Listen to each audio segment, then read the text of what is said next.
Hola, bienvenidos a Diego Lo Cuenta. El día de hoy les traigo más hardware de consolas que estoy vendiendo de mi colección personal. Muchas gracias a las personas que interactuaron con el video de la Sega Pico. Muchas me han escrito, pues ahí están todavía a la venta. Gracias por sus comentarios. El día de hoy vamos a hablar de la Atari 5200. Esta es una consola muy buscada, demasiado buscada por el coleccionismo, en especial el tema del videojuego en Estados Unidos, Norteamérica, porque es de la marca Atari. Atari hizo, yo creo que fue la pionera en el tema de videojuegos.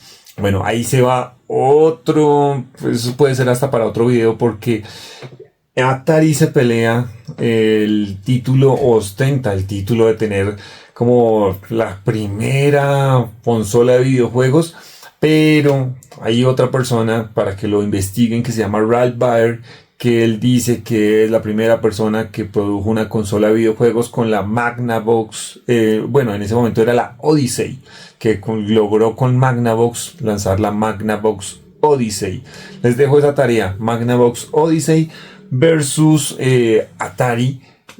También tienen un conflicto en un videojuego, que se pelearon mutuamente por quién produjo primero el videojuego. En fin, hoy vamos a hablar del Atari 5200, que es una consola que originalmente vio el mercado en 1982. La versión que tienen acá, que yo tengo, es de 2 puertos, pero no es la versión que nació inicialmente. La versión que nació inicialmente es de 4 puertos, pero como Atari hizo bastantes cosas mal en la forma de llevar a cabo su producción o de llevar a cabo el desarrollo empresarial, usaron el mismo chasis de la de 4 puertos, la de 2 puertos. Si uno mira aquí detrás se ven los huecos de los otros de los otros 2 puertos. Inicialmente salió la de 4 puertos en el 82. En el 83 ellos hacen un rediseño y lanzan esta consola con 2 puertos nomás. Esta 5200 tenía la tarea, por cierto, un paréntesis, esto que están viendo acá son comerciales de la 5200 en la época, para que nos contextualicemos. La tarea de la 5200 era superar a su hermana menor o mayor, no sé cómo la quieran poner, su antecesora, la 2600. La meta de ellos era la experiencia de las arcades, de las recreativas que estaban en las estaciones de servicio, en los centros comerciales, llevar esa experiencia al usuario en su casa, que esta consola fuera su máquina arcade, pero en la casa. ¿Lo logró en cuanto a traer la experiencia de los videojuegos arcade a la casa? De pronto podríamos decir que sí, pero el tema del desarrollo comercial de esta consola fue que en la historia de los videojuegos hay un momento, después del 84 más o menos, que se conoce como la gran caída de los videojuegos. Atari y otro grupo de consolas, de producciones de consolas, habían saturado el mercado demasiado, lo exprimieron demasiado, vendían, saturaron el mercado hasta que llegó un punto de que ya nadie quería saber de videojuegos. Esta consola comercialmente fue víctima, bueno, entre muchos otros factores, de su propia hermana, la 2600, y de la gran caída de los videojuegos. Tarea: averígüense sobre la gran caída de los videojuegos. Como nadie quería saber de los videojuegos, y Nintendo con la NES cambió la historia. Ahí se la doy toda a Nintendo, porque Nintendo cambió la historia de los videojuegos y volvió a colocar en el foco de la gente una máquina en casa para videojuegos, porque lo que fue Atari y las otras consolas de esa competencia exprimieron económicamente a la gente y no le daban más allá de lo que su dinero pues podría significar. Esta consola logró tener más o menos 70 juegos, que fueron en su mayoría adaptaciones del arcade a la consola. No tuvo videojuegos de externos porque solo tuvo 2 años de producción, así que no le dio unidades de muestra a productoras de videojuegos para que produjeran juegos para esta consola. El tema es otro de sus fracasos comerciales fue que la misma Atari le puso su piedra de tropiezo porque se vendía la Atari 2600 y a su vez se vendía la Atari 5200. Como les decía, en el 83 se lanza, en el 82 se lanza la de cuatro puertos, después se hace esta reedición con 2 puertos nomás. Por eso es que la hace una consola tan escasa y tan buscada.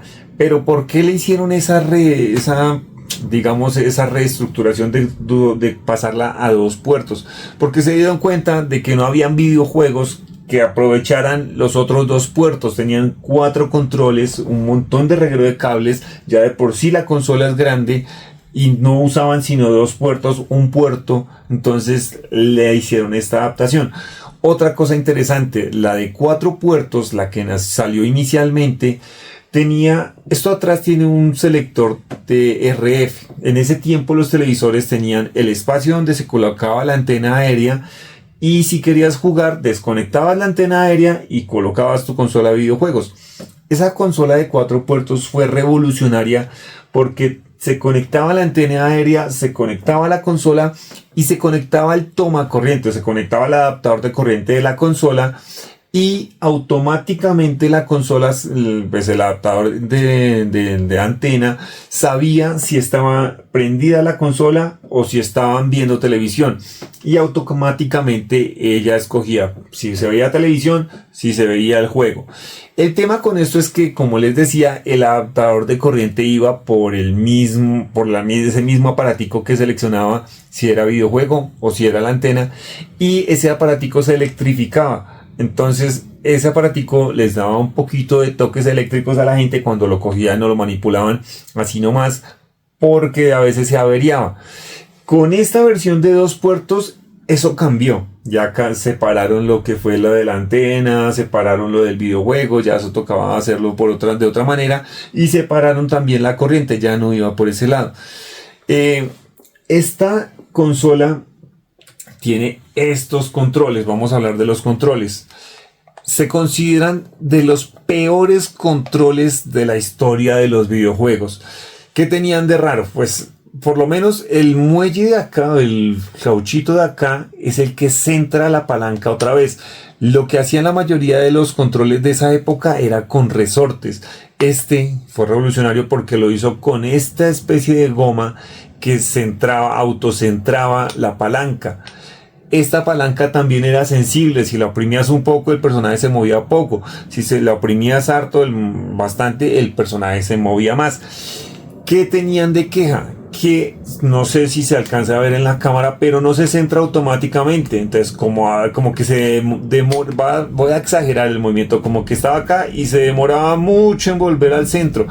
Entonces en el videojuego, si el muñequito estaba acá y lo corrías a la derecha, el muñequito quedaba se quedaba corriendo solo. Entonces decían que se deslizaba el muñeco, el personaje del juego. No les gustaba. Los cauchos se sienten bastante suaves, como bastante, no sé si débiles, pero por lo menos en este control está en perfecto estado. Pero pues, mira, por ejemplo aquí ya le volaron así la compré yo. Otra cosa revolucionaria que no les había mencionado, fue la primera consola de videojuegos en tener un botón de pausa. Aquí está el botón de pausa. Sí, espero que lo estén viendo, el botón de pausa. Y tenía incluido un botón de reset. Sé que para muchos eso actualmente solo tienen cualquier consola. Esta fue la pionera en ese aspecto. Otra cosa, cuando comprabas el cartucho, venían una especie de láminas que colocabas sobre este teclado. Aquí no sé si se logre ver en cámara. Esto aquí tiene unos huequitos, unos soportes. Pones ese plástico aquí encima y ya lo que tienes que hacer es el plástico tapaba con los números y entonces seleccionabas acá, disparar, aquí es moverse arriba, abajo, en fin. Ese era como el cometido de estos botones acá. Considerado uno de los peores controles, pero yo considero que son bastante firmes estos mandos, pero la gente dice que son bastante malos. Esta consola de Atari tenía otro problema y es por eso que yo argumento de que Atari tenía problemas internos bastante fuertes. Atari tenía la división de consolas de videojuegos y tenía la división de computadores. El tema es que Atari se hizo un gran nombre y empezaron a explotarla comercialmente y se hizo una subdivisión de computadoras y una de videojuegos, pero no iban encaminadas, no se ayudaban entre las dos, sino que una iba por su lado, la otra iba por su lado. La Atari 5200 comparte casi el mismo hardware de la computadora Atari 400 y la Atari 800. Comparten casi el mismo hardware, pero no son compatibles entre ellas. Los juegos de la 400 y la 800 no eran compatibles con la 5200 y viceversa. La misma Atari se ponía piedras de tropiezo para pues hacer más fácil la comercialización de los videojuegos en sí mismos. Otra cosa curiosa, esta es la primera consola capaz de reproducir juegos a 60 cuadros por segundo. Ustedes dirán, eso es un avance muy... Pero esta consola tiene ese, como digamos, ese logro. Fue la primera en hacer eso. Los juegos más destacados, el cartucho que tengo. Entre los juegos más destacados está Pac-Man. Estos son los cartuchos. Cartuchos son inmensos, son grandísimos. Pac-Man está todo marcado por Atari. Había otro juego que se llama Centípede. Pero como dato curioso, para mejorar la experiencia del juego, el arcade tenía eso y lo adaptaron, que se llama un trackball. Trackball era un aditamento que era casi igual de grande a la consola. Y lo que hacía tenía como una esfera. Y con esa esfera tú seleccionabas por dónde se desplazaba el personaje, el gusanito que iba por la pantalla. El tema es que toda la gente se queja de ese trackball porque no responde bien, porque se traba, porque no funciona. Hay un video en YouTube que yo vi preparando para hacer este video de una persona que saca uno de caja, precintado, lo saca de la caja, quita los plásticos, quita las cintas, lo conecta y no funciona. No funciona, el aditamento no funciona. Entonces, no sé, venía mal de fábrica, el ensamble era complejo, venía mal ensamblada, no sé, ustedes lo juzgarán. Como les decía, lo que quería esta consola era reproducir fielmente a una arcade. Y logró también, eso es otro dato interesante, en la Atari 2600 hay un juego de Mario Bros. Esta consola también adaptó el juego de Mario Bros.